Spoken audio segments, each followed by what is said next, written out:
lot of people think that we should do more for the poor as a matter of social justice. Sometimes they mean that we should do more as individuals, giving more of our own money or our own time to help those in need. But often what they mean is that we should do more politically, that our government should enact policies that try to help the poor by providing them with various tax-funded benefits or other means. Many classical liberals and libertarians, on the other hand, reject the idea of social justice. Some reject it because they think it's practically unrealizable, because they think it violates individual rights. But in this video, I'm going to focus on a different libertarian critique of social justice. One that holds that the idea is not merely immoral or impractical, but conceptually confused. On this view, which has been defended by libertarian luminaries like Robert Nozick and Friedrich Hayek, asking whether the distribution of wealth in a society is in accordance with social justice is like asking whether the color blue is heavy or whether a stone is moral. It simply doesn't make sense. Before we can get to the argument, let's get a little clearer on exactly what the term social justice means. Typically, the term is used to refer to a moral assessment of the way in which wealth, jobs, opportunities, and other goods are distributed among different persons or social classes within a society.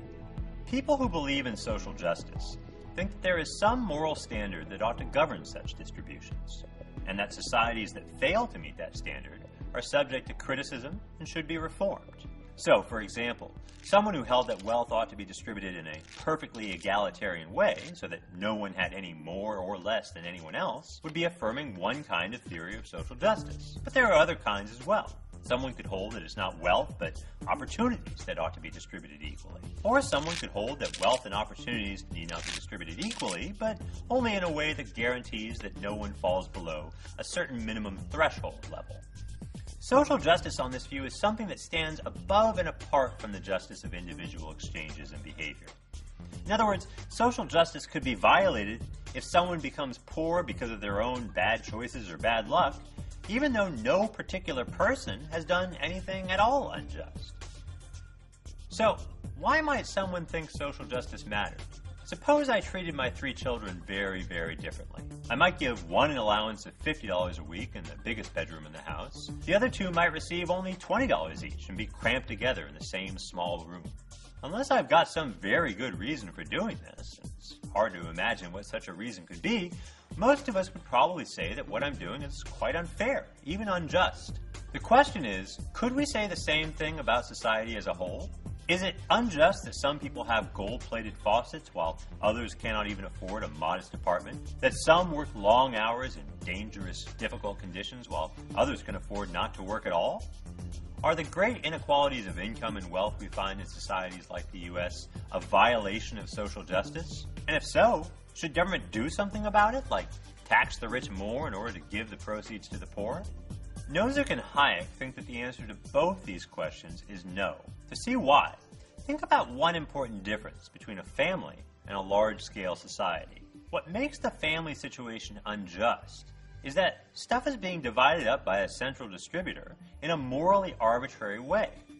Now, the way things are distributed in society as a whole might look equally arbitrary. It's hard to imagine why Derek Jeter deserves so much more than a manual labor in a strawberry field just because he's good at playing baseball. But in society, unlike in the family, there is no central distributor. Jeter's income, my employment opportunities, the labor conditions of the strawberry worker, all of these are determined by the innumerable decisions of countless individuals. There's no single person or group of persons responsible for distributing wealth in a free society.